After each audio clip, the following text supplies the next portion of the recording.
The Stanley tape measure had been my grandfather's. 32 years of honest work embedded in that chrome casing, and it chose that Friday morning to jam on me for the first time ever. I was measuring out a deck board when the blade locked at 17 inches, wouldn't retract, wouldn't extend.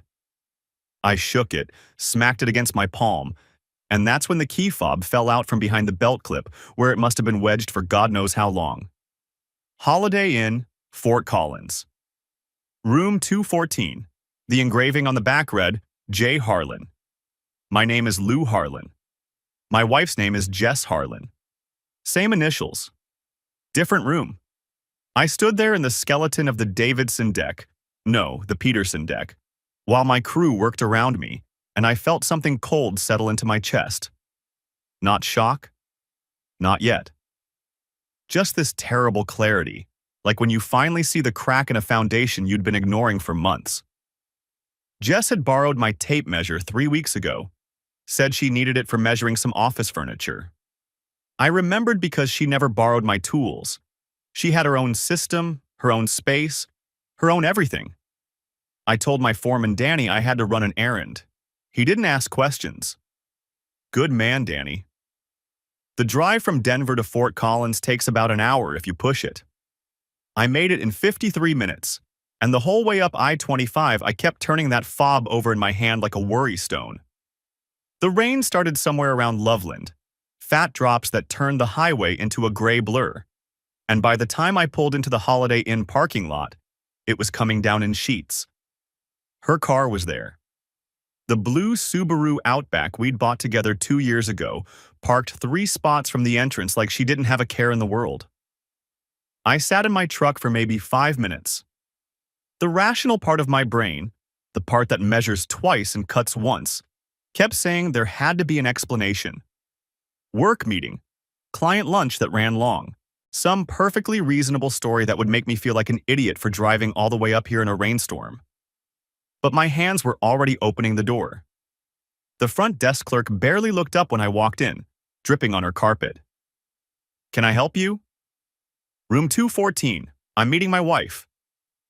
She glanced at her screen, shrugged, went back to her phone. I took the stairs because I needed those extra seconds to figure out what the hell I was going to say. The hallway smelled like industrial cleaner and stale coffee. Room 214 was at the end, past an ice machine that hummed and clicked. I stood outside the door and listened. Nothing. Just the muffled sound of rain against the window. I knocked. Light, almost polite. The way you'd knock if you were delivering room service. The door cracked open and there was Jess. My wife of 13 years. Mother of my daughter. Wearing a hotel robe with her hair still damp, and behind her, scrambling for his pants like a cockroach when you flip on the lights, was Victor Harlan. No relation. I'd checked once, when Jess first mentioned the vendor who was saving Buildrite so much money. Just a coincidence, she'd said. Small world. Lou. Her voice came out strangled. How did you? I held up the fob. Let it dangle between us like evidence at a trial. Found your key to the inspection, Jess. I was surprised how steady my voice sounded, like I was discussing lumber prices. Tape jam this morning. Fitting, right? This isn't... We were just... She was cycling through excuses so fast I could almost see them flashing behind her eyes. The budgets were tight. We had to discuss... With your clothes off? Victor had gotten his pants on by then. He stepped forward, tried to put some bass in his voice. Look, buddy, you got the wrong idea here. Buddy? I looked at him. Really looked. Mid-40s, soft around the middle, wedding ring tan line on his left hand. The kind of guy who probably described himself as a closer at sales conferences. That's my wife's car in the parking lot. That's her planner on the nightstand. And you're standing in a room she booked under my initials. I let that sink in. So don't call me buddy. The planner was open. I could see it from where I stood. VH, room 214, 6 p.m. in Jess's handwriting, surrounded by little hearts like she was a teenager passing notes in study hall. Jess started crying. Real tears or performance, I couldn't tell anymore. Lou, please, you don't understand. The stress at work, the pressure. I made a mistake. A mistake is forgetting to pick up milk. I tossed the fob on the dresser. It landed next to a bottle of wine they hadn't opened yet. This is a choice. A lot of choices. And now I'm making one. I turned to leave. Lou, wait! She grabbed my arm. Her fingers were cold and wet. Mia. Think about Mia. I stopped. Looked back at her. I am thinking about Mia, I said. That's the only reason I'm not putting my fist through this wall. She's with me now, Jess. Whatever this was, I gestured at the room, at Victor, at the whole sordid scene. It's over. I walked out. Didn't run, didn't slam the door. Just walked, steady and straight, while my whole life collapsed behind me like a building with a cracked foundation. The rain had stopped by the time I got back to my truck. I sat there for a long time, watching the water drip off the hood, and I didn't cry. I wanted to. Maybe that would come later. But right then, all I could think about was Mia at her after-school art club, painting pictures of castles while her mother built lies in a motel room 60 miles away. I picked up my phone and called Danny. Family emergency, I told him. I need you to cover the Peterson site tomorrow. Maybe Monday, too. Everything okay, boss? No, I said. But it will be. The drive back to Denver gave me too much time to think. I pulled over once, somewhere near Westminster, and just sat there with my fists wrapped around the steering wheel until my knuckles went white. The anger was there, this hot, churning thing in my chest. But I couldn't let it out. Not yet. Not until Mia was safe and I had a plan. 13 years. That's how long I'd trusted Jess Harlan. We met at a hardware store, if you can believe it. She was buying picture hangers for her first apartment. I was restocking on deck screws. I made some dumb joke about her using the wrong anchors for drywall, and she laughed, and that was it. 6 months later, we were living together. A year after that, married. And 2 years after that, Mia came screaming into the world at 3:47 a.m., and I remember thinking, this is it. This is everything. This is the foundation I'm going to build my whole life on. Stupid. The signs were there. I just didn't want to see them. Jess had always been ambitious. That's what I loved about her. The way she attacked problems, climbed ladders, made things happen. When she got the project manager job at BuildRight, I was proud. When she started working late, I understood. When she mentioned Victor Harlan and his incredible vendor connections, I didn't think twice. The late-night laptop sessions, the site inspections that always seemed to align with her travel reimbursement dates, the way she'd started keeping her phone face down on the nightstand, I noticed. Of course I noticed. But I told myself it was work stress, deadline pressure, the kind of sacrifice you make when you're building a career. Trust is like that, I guess. You build it up board by board, and then one day you realize termites have been eating through it the whole time. I picked up Mia from art club at 5:30 sharp. She came running out with paint on her fingers and a huge smile on her face, and for just a second, looking at her, I forgot everything else. Daddy, look what I made! She held up a painting of a castle with a dragon curled around one tower. The dragon was purple because purple was Mia's favorite color, and the castle had a flag on top that said Team Harlan in wobbly letters. That's beautiful, Bug. I crouched down to her level. Best castle I've ever seen. Where's Mom? She was supposed to come to my show and tell tomorrow. The question hit me like a physical blow. I kept my face neutral, the way you do when you're trying to hide a crooked cut from a client. Mom's got a long project today, I said. She might be tied up for a while, but hey, how about pizza and birdhouse night? Just you and me? Her face lit up. Can we use the power drill? Supervised power drill, I said. Safety first. Safety first, she echoed, and grabbed my hand, And we walked to the truck together while I tried to figure out how to explain to a 10-year-old that her superhero mom wasn't coming home. The house felt different that night. Emptier somehow, even though Jess hadn't been home much anyway lately. Mia didn't seem to notice. She was too busy measuring wood scraps for her birdhouse, tongue poking out in concentration the way she does when she's focused. Like this, Dad. Perfect, Bug. You're a natural. I let her do most of the work, guiding the drill, marking the cuts, while I tried not to think about the boxes I'd need to pack. Jess's clothes, her books, the stupid decorative pillows she insisted on putting on our bed, even though neither of us ever used them. After Mia went to sleep, I started packing. Not angry, not fast. Just methodical. The way you prep a job site before the real work begins. Her laptop bag was on the kitchen counter where she'd left it 3 days ago. I almost didn't look inside. Almost convinced myself that snooping was beneath me, that I had all the evidence I needed, that whatever else was in there would just make things worse. But I'm a carpenter. I believe in knowing what's behind the walls before I start swinging hammers. The receipt was crumpled at the bottom, under a lipstick and a pack of gum. FH, double room, it said, with a vendor code I didn't recognize. The date was 3 weeks ago, before the Fort Collins trip, before the key fob. This wasn't a mistake. This was a pattern. I put the receipt in my wallet, finished packing her things into boxes, and sat on the couch until 2 a.m. watching infomercials with the sound off. At some point, I must have fallen asleep, because I woke up to sunlight through the windows and Mia standing over me with a concerned look on her face.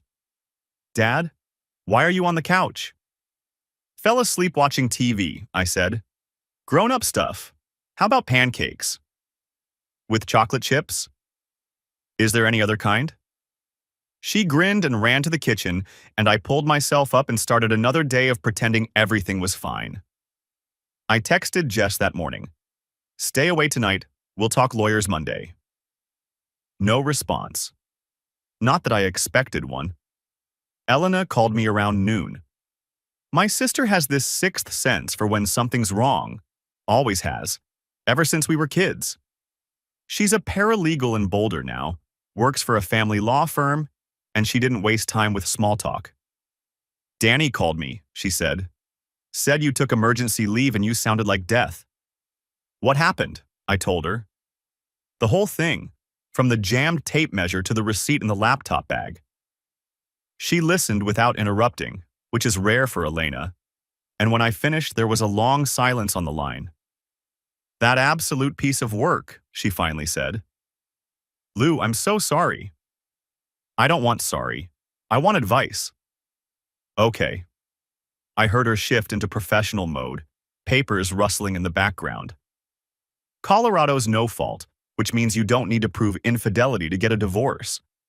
But evidence of the affair can matter for property division, especially if she was spending marital assets on it, and if she was filing false expense reports through work. The receipts had fake vendor codes. That's embezzlement, Lou.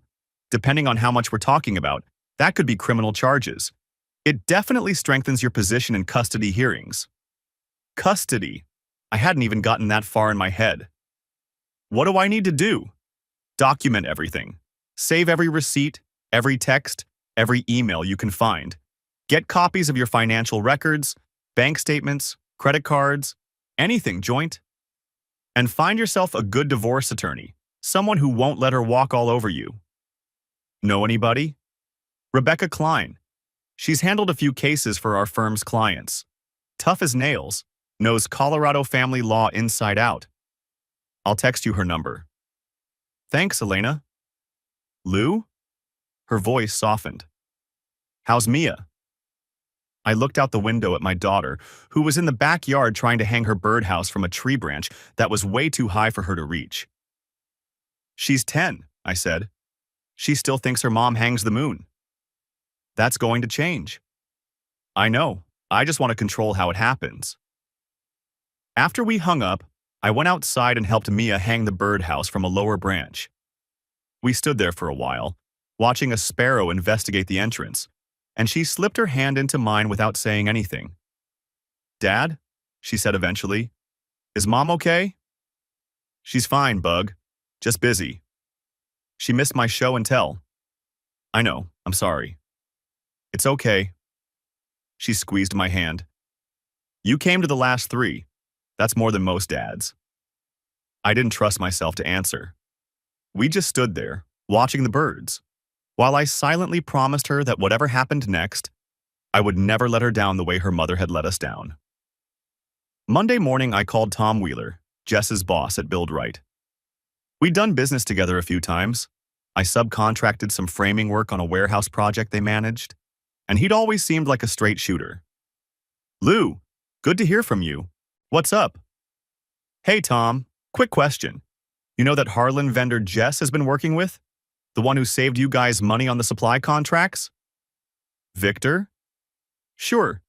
Good numbers, though he's a bit of a smooth talker." "Why?" "Just wondering. Jess mentioned some overlap on the expense reports. Wanted to make sure everything's squared up before your audit." Silence.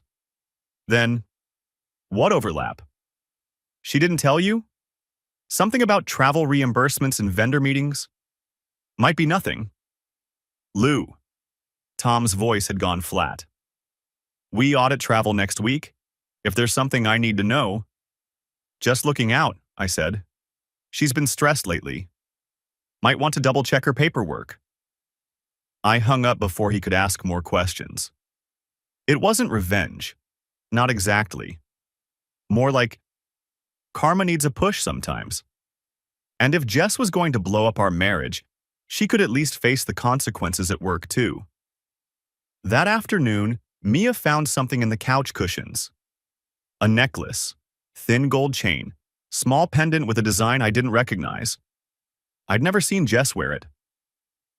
"Is this Mom's?" Mia asked, holding it up. I took it, turned it over. The back of the pendant was engraved. V+J. "Yeah," I said, keeping my voice steady. "Must have fallen off. I'll keep it safe for her." I put it in my wallet next to the receipt. 2 pieces of evidence now. 2 nails in a coffin I was just starting to build. Rebecca Klein's office was on the 3rd floor of a building in downtown Boulder that smelled like old coffee and new carpet. She was exactly what Elena had promised. Mid-50s, gray-streaked hair pulled back tight, glasses that made her look like she was permanently evaluating your intelligence. "Mr. Harlan." She shook my hand like she meant it. "My understanding is you're here about a divorce." "Yes, ma'am." "Tell me everything. Don't leave out details because you think they're embarrassing or irrelevant. I've been doing this for 23 years. I promise you I've heard worse." So I told her. The key fob, the motel room, the receipts, the necklace. She took notes on a yellow legal pad, her pen scratching steadily, occasionally asking questions in a tone that suggested she was several steps ahead of me. "The expense reports," she said when I finished.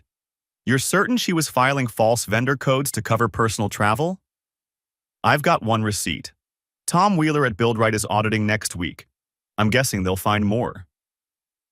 If she was embezzling company funds to finance an affair, that's not just grounds for divorce. That's potential criminal exposure. Rebecca tapped her pen against the pad. "It also significantly strengthens your position for custody and asset division. Colorado courts look unfavorably on spouses who hide marital assets or use them for extramarital purposes." "What about Mia?"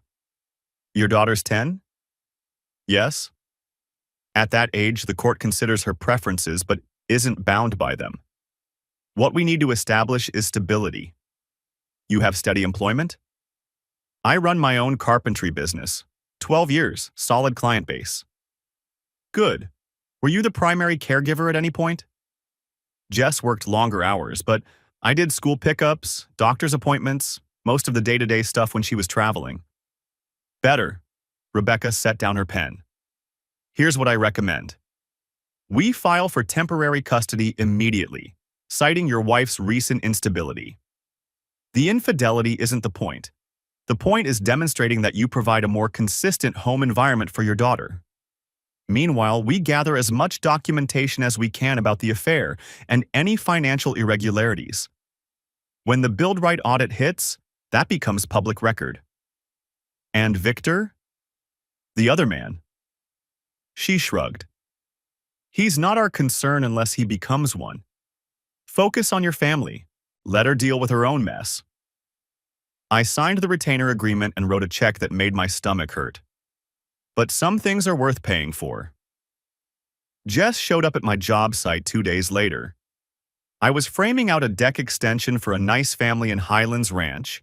Straightforward job, good clients, when her Subaru pulled up to the curb. She got out looking like she hadn't slept in days. Wrinkled blouse, mascara smudged, that desperate energy that comes from watching your life fall apart and not knowing how to stop it. Lou, we need to talk. I set down my circular saw and pulled off my safety glasses. My crew, Danny and 2 younger guys, pretended to be very interested in their work, but I could feel them listening. 5 minutes, I said, and not here. We walked to the side of the house out of earshot. Jess was already crying before we stopped. It was a mistake, she said. Victor, he was pushy. He wouldn't take no for an answer. And I was so stressed with work and you were always gone on jobs. I was providing for our family. I know, but I was lonely, Lou. Don't you understand? I needed someone who noticed me. So you faked expense reports to pay for motel rooms? I kept my voice level, but I could feel the anger simmering just beneath the surface. You filed fraudulent vendor codes with your company so you could sleep with some married sales rep? She flinched. How do you know he's... I looked him up, Jess. Victor Harlan. 2 other companies cut ties with him for ethical lapses, which is a nice way of saying he makes a habit of this. I stepped closer. You weren't special to him. You were convenient. That's not fair. None of this is fair. Mia thinks you're a superhero, did you know that?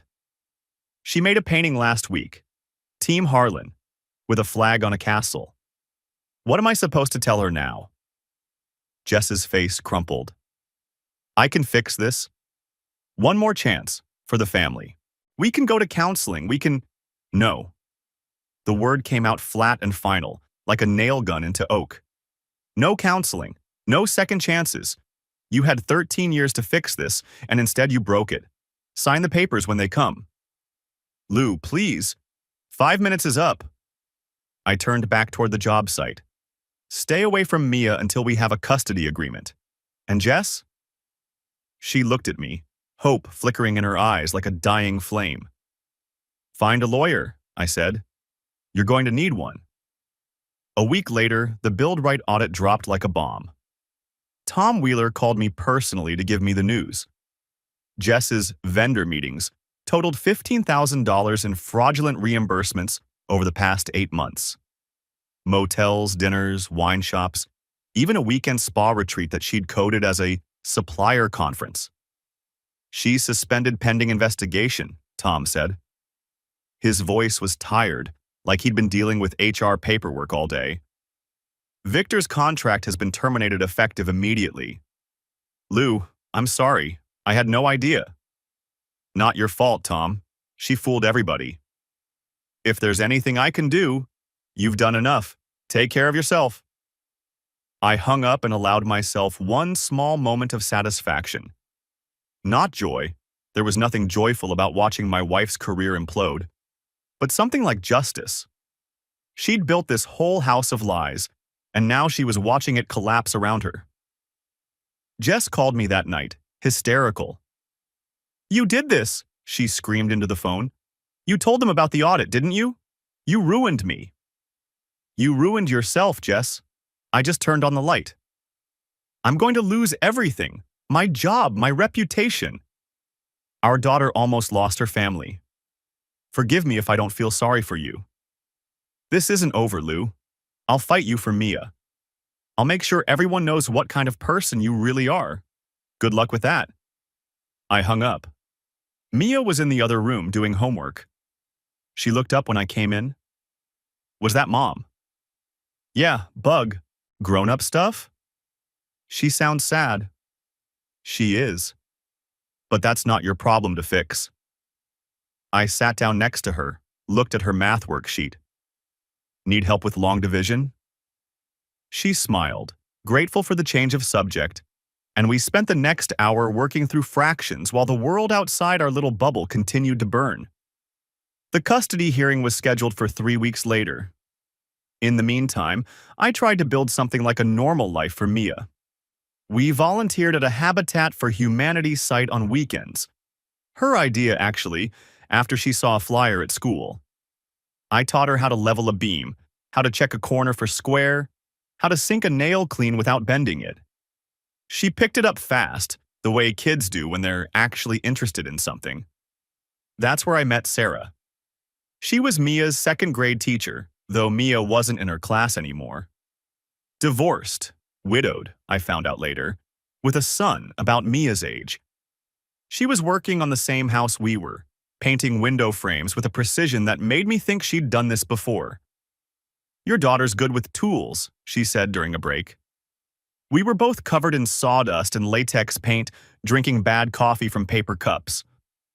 Most kids her age can't hold a hammer straight. She's had practice. I've been building stuff with her since she could walk. That's sweet. Sarah smiled. She had a kind face, the kind that wrinkled around the eyes when she laughed. So many dads don't bother. I'm all she's got right now. The words came out before I could stop them. Sorry, that sounded more dramatic than I meant. No, I get it. She looked at me over her coffee cup. Rough patch? You could say that. I've had a few of those myself. She paused. Listen, I know this is probably weird, but if you ever need to talk, or if Mia needs anything, I'm around. Room 204 at school, or I'm at most of these builds. I appreciate that. We went back to work, but something had shifted. Nothing obvious. No sparks, no lightning bolts. Just a sense of possibility I hadn't felt in months. Like finding a good piece of wood in a pile of warped boards. The weeks before the hearing were tense. Jess had hired her own lawyer, some shark from Denver, who specialized in contentious divorces, and they were already playing games. She'd filed a counter motion claiming I was emotionally unstable and had abandoned my marital responsibilities by taking emergency leave without warning. Rebecca wasn't worried. It's theater, she said. They're trying to make you look reactive so they can paint themselves as victims. Don't engage. Easier said than done, especially when I found out Jess had hired a private investigator. Elena dug that up through her firm's contacts. Some guy named Richter who worked mostly insurance fraud cases but occasionally did divorce work for extra cash. According to Elena's source, Jess had asked him to find something on me. Anything that could be spun into evidence of bad character. She's desperate, Elena said. The affair evidence is solid. The embezzlement is going to come out in court, and her only play is to drag you down with her. What can she find? I haven't done anything. Doesn't matter. These guys are creative. A drink at a bar becomes alcohol problem. Working late becomes neglectful father. Just be careful what you say in public for a while. I spent the next 2 weeks living like a saint. No bars, no angry texts, no conversations that could be taken out of context. I picked up Mia from school every day at exactly 3:15. I made home-cooked dinners. I documented everything, times, dates, activities, in a journal Rebecca had recommended. It was exhausting, but it was working. The real surprise came from Richter himself. I got a call one evening from a number I didn't recognize. Male voice, older, sounded tired. Mr. Harlan, this is Ed Richter. I'm the investigator your wife hired.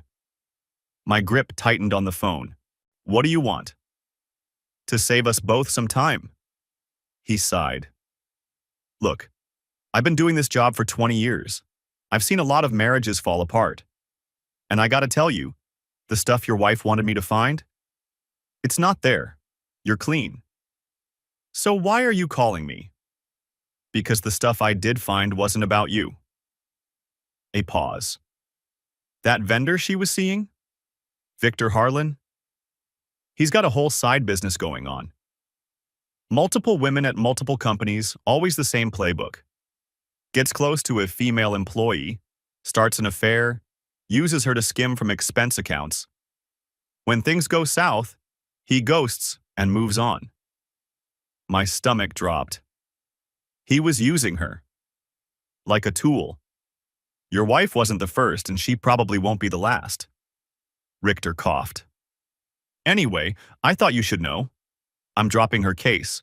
Can't in good conscience help someone who got conned that badly. But Victor? His wife might be interested in what I found. He's married? Wife and 2 kids in Aurora. She's got no idea. I sat with that information for a long time after Richter hung up. Part of me, the angry part, the wounded part, wanted to burn Victor's life to the ground the way he'd helped burn mine. But another part, the part that remembered teaching Mia about straight cuts and level beams, knew that revenge wasn't my job. Justice, though? Justice was different. I did a little digging of my own. Public records, mostly. It's amazing what you can find when you know where to look. Victor's home address, his wife's name, the company she worked for. I typed up an anonymous email. Nothing dramatic, nothing accusatory. Just dates and hotel names and a suggestion that she might want to check her husband's credit card statements. I hit send and went to bed. The custody hearing took place on a gray Thursday morning in a courtroom that smelled like floor wax and stress. Jess was there with her lawyer, looking more composed than she had in weeks. New suit, fresh makeup, the whole armor of a woman preparing for battle. I was there with Rebecca, who had told me to wear a boring tie and keep my face neutral no matter what happened. Judge Patterson is old school, she'd said. He cares about stability and routine. Whatever they throw at you, don't react. Let me handle it. Jess's lawyer started strong. Painted a picture of a devoted mother who'd made one mistake in a moment of weakness, who was now being punished by an obsessive husband who couldn't accept human imperfection. My client is not a perfect woman, he said, pacing in front of the judge, but she's a loving mother who wants nothing more than to maintain a close relationship with her daughter.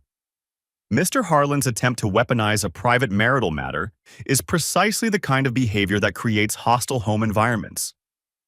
Rebecca didn't flinch. When it was her turn, she laid out the evidence methodically. The key fob, the receipts, the timeline of deception, the corporate audit that had exposed $15,000 in fraud. Your Honor, this isn't about punishing Mrs. Harlan for infidelity. It's about demonstrating a pattern of deception that extended into every area of her life, including her finances and her professional conduct. Mr. Harlan has been the stable presence in his daughter's life throughout this ordeal. He maintained her routine, protected her from the worst of the conflict, and put her needs ahead of his own desire for confrontation. Judge Patterson listened to both sides without expression. Then he asked to speak with Mia privately.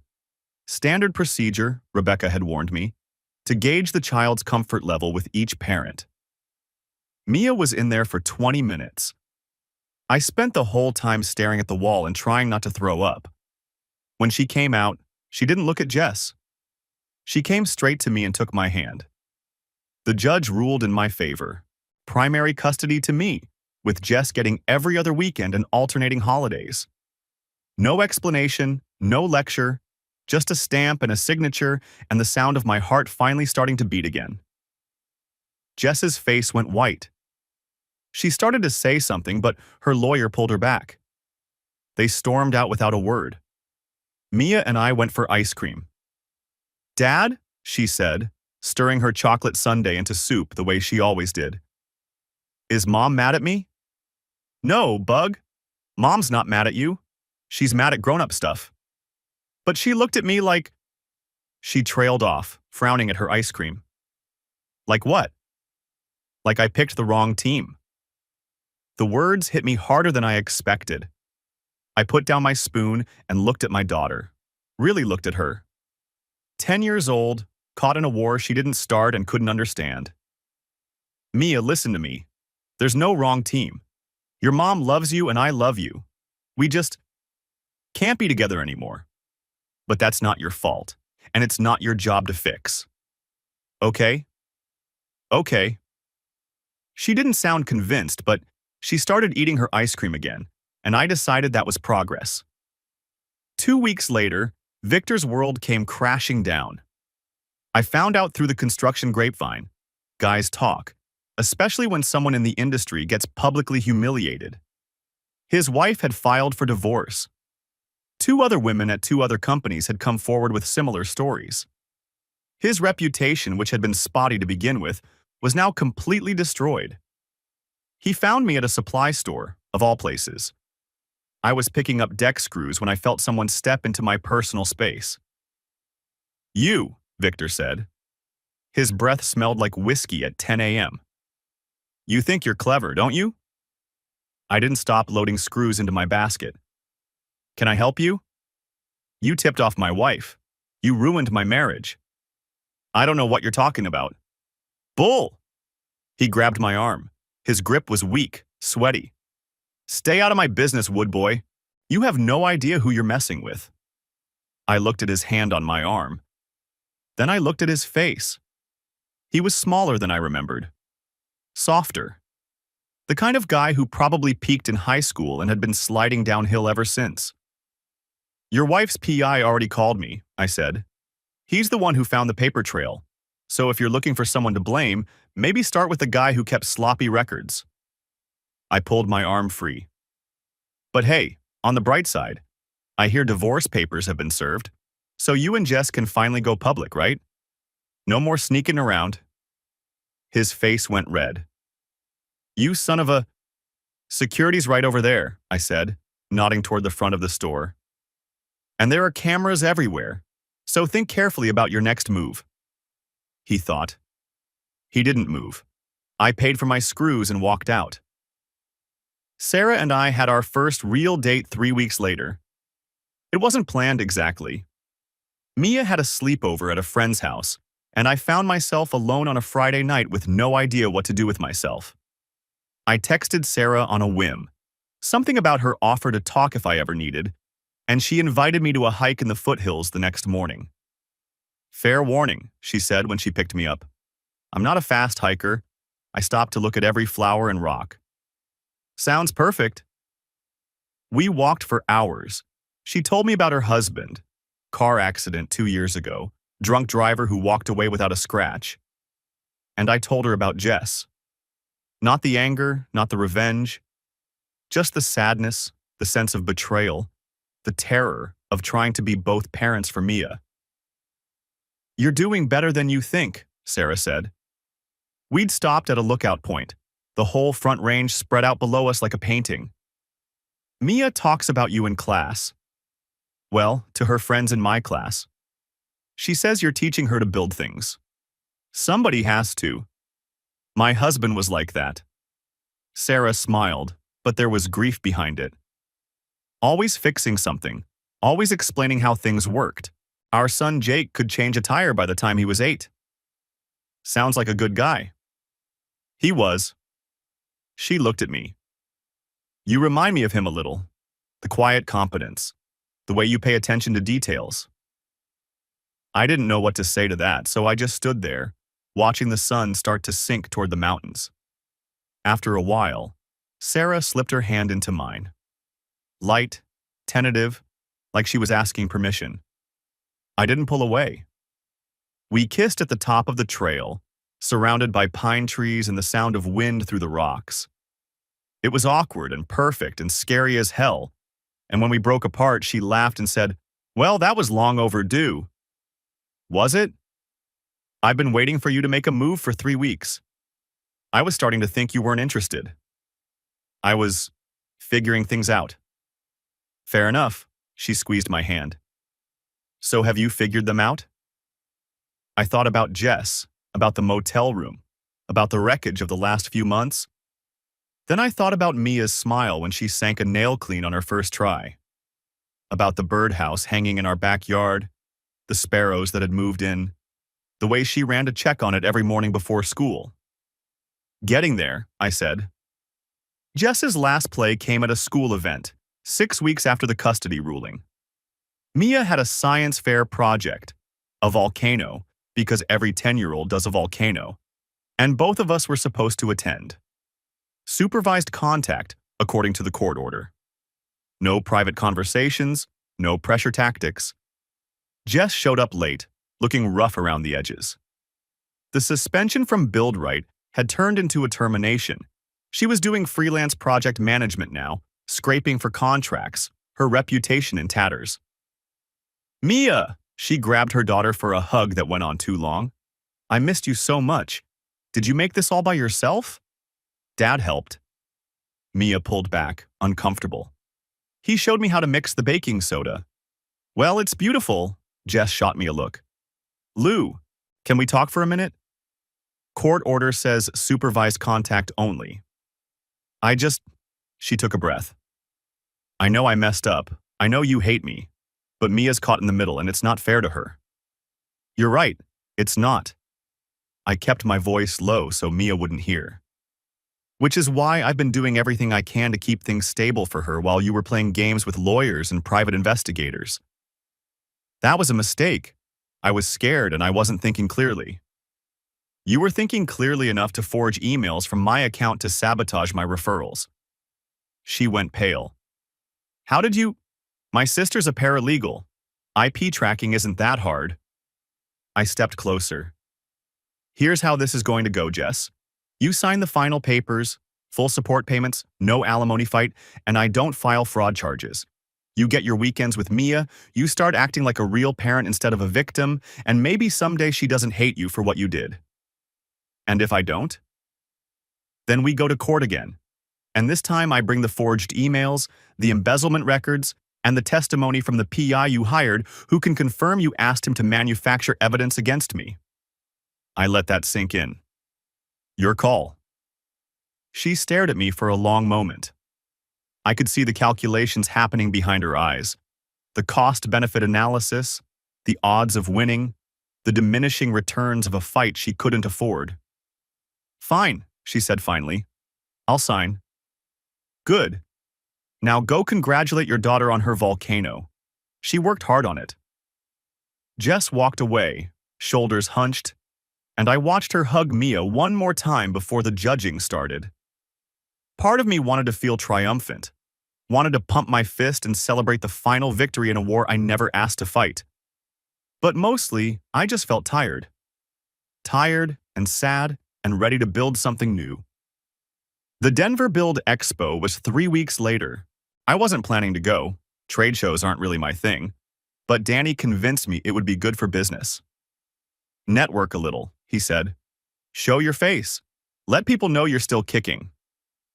So I put on my cleanest flannel and drove downtown, parking in a garage that charged $20 and smelled like exhaust fumes. The convention center was packed. Vendors, contractors, salespeople, the whole ecosystem of Colorado construction under one roof. I was talking to a cabinet supplier when I heard the commotion. Victor was there. Drunk, apparently, because he was yelling at someone near the Buildright booth. Tom Wheeler, it looked like, who was backing away with his hands raised. You people ruined me, Victor shouted. My career, my marriage, everything. And for what? Some bean counters audit? Sir, I'm going to need you to lower your voice. I'll lower my voice when someone admits what they did. He spun around, scanning the crowd, and his eyes landed on me. You! He started pushing through people toward me. I didn't move. This is your fault, he said when he reached me. His face was flushed, his tie askew. You tipped off my wife. You set up the audit. I didn't do anything except find a key fob in my tape measure. I kept my voice calm. Everything that happened after that? You built it yourself. Bull. He shoved me. Not hard. He was too drunk to put any real force behind it, but hard enough that people noticed. Hard enough that 2 security guards started moving in. You want to know the truth? I said. Your wife's PI called me. He was working for Jess, trying to dig up dirt on me, and instead he found your whole pattern. Multiple women, multiple companies, the same scam every time. You got caught because you got sloppy, Victor, not because of me." His face went from red to white. "That's not... You're lying." "Am I?" I gestured at the crowd gathering around us. "Ask anyone here. Your reputation's been circulating through the industry for weeks. The only person who didn't know was you." The security guards reached us then. Two big guys in black polo shirts who looked like they spent their off hours lifting weights and reading tough guy novels. "Sir," one of them said to Victor, "we're going to need you to come with us." Victor tried to shove past them. Bad idea. They had him in a restraint hold before he could blink, one arm twisted behind his back. "Let me go! This isn't over, Harlan. You hear me? This isn't..." They dragged him toward the exit. The crowd parted like the Red Sea, everyone trying not to meet his eyes. I saw Tom Wheeler in the background, on the phone with someone. Police, probably. Or maybe just his boss. And near the Build Right booth, standing alone with her laptop bag clutched to her chest, was Jess. She looked at me across the crowded hall. I looked back. Then I turned and walked away. There was nothing left to say. Mia found out about Victor at the expo. Not from me, from a classmate whose dad had been there and couldn't keep his mouth shut. "Mom's friend was arrested," she asked me that night, her face confused and troubled. "The one she was working with?" "He made some bad choices," I said carefully. "Hurt a lot of people, including Mom." "Did he hurt you?" "A little. But I'm okay now." She was quiet for a while, processing. Then she said something that nearly broke me. "Mom's not a superhero anymore, is she?" I pulled her onto the couch next to me. "Mia, listen. Your mom made some mistakes, big ones. But that doesn't mean she stopped loving you. It means she's human, same as everyone else." "But she lied about the meetings and the trips and everything." "Yeah, she did. And that's going to take time to work through, for her and for you." I tucked a strand of hair behind her ear. "But here's what I want you to remember. You get to decide what kind of person you want to be. Not based on what Mom did or what I did or what anyone else tells you. You choose your own path. Like building something? Exactly like building something. You pick the materials, you measure twice, you cut once, and you make sure the foundation is solid before you start adding walls." She leaned her head against my shoulder. "I want to build good things." "Then you will, Bug. I have no doubt." The final papers came through on a Tuesday. Full support payments. No alimony fight. Primary custody officially confirmed. The marriage of Lou and Jess Harlan, after 13 years, was legally dissolved with a stamp and a signature and a stack of paperwork that filled half a file box. I signed where Rebecca told me to sign, initialed where she told me to initial, and walked out of her office into a bright Colorado afternoon. The mountains were visible on the horizon, still capped with snow even though it was almost summer. I stood on the sidewalk and breathed the thin air and waited to feel something. What I felt was hungry. So I drove to a taco truck near my job site and ordered a burrito and ate it in my truck while watching the clouds move across the sky. 6 months later, Sarah moved in. It wasn't a big production. She and Jake already spent more time at our place than their apartment, and Mia had started calling her Miss Sarah with a warmth that made my chest tight. We combined furniture, negotiated closet space, argued about whose coffee maker was better. Normal stuff, boring stuff. The kind of stuff that reminds you life goes on even after it falls apart. Jess stabilized eventually. She took a job in Pueblo, lower profile, lower stakes, and started coming to her visitation weekends with a consistency she'd never managed before. The first few times were awkward. Mia didn't know how to act around her, and Jess kept trying too hard, buying gifts and making promises she wasn't sure she could keep. But slowly, painfully, They found their way back to each other. Not the old relationship that was gone forever, but something new, something more honest. Mom says she's sorry, Mia told me one Sunday after a drop-off. Like, really sorry. She cried. That's good, Bug. She needs to feel those things. Do you forgive her? I thought about it. The motel room, the lies, the months of chaos and courtrooms and fear. Then I thought about the tape measure, still in my toolbox, still jamming occasionally like it was reminding me where we started. I don't hate her, I said finally. That's the best I can do right now. Mia nodded, seeming to understand. That's okay. You don't have to be best friends. No, we don't. She hugged me then, tight and quick, and ran off to show Sarah her new drawing. I watched her go. This kid I'd somehow managed to raise into something resembling a good person despite everything. The drawing was on the fridge that night.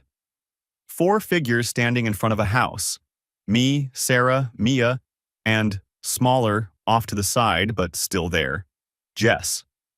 Above them, in wobbly letters, were the words, Team New. Sarah saw me looking at it. Not bad, she said. Little crooked, but the foundation looks solid. I laughed. First real laugh in months. Yeah, I said. It does. The tape measure still jams sometimes. I've thought about replacing it. 30 years is a long time for any tool, but every time I pick up a new one at the hardware store, I put it back. That old Stanley has history. It survived drops and rain and one particularly bad incident with a circular saw.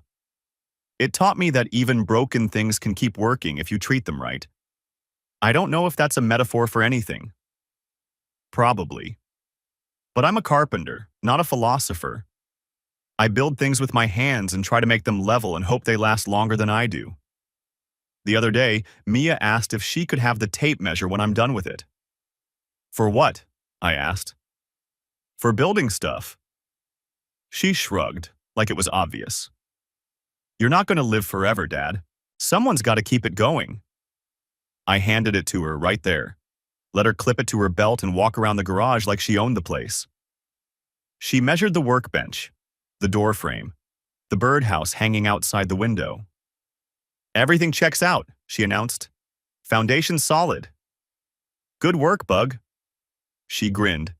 That same grin she's had since she was tiny, gap-toothed and fearless, and ran off to find Sarah for some new project. I stayed in the garage for a while, looking at the tools on the wall. The saws and levels and squares I'd collected over 20 years of doing this job. The pencil marks on the door frame where we measured Mia's height every birthday. The faint outline of a water stain from the leak we fixed last winter. A house is just a collection of materials until someone lives in it. Then it becomes something else. Something that holds memories and hopes and all the messy, complicated stuff that makes a life. I turned off the light and went inside. Dinner was almost ready,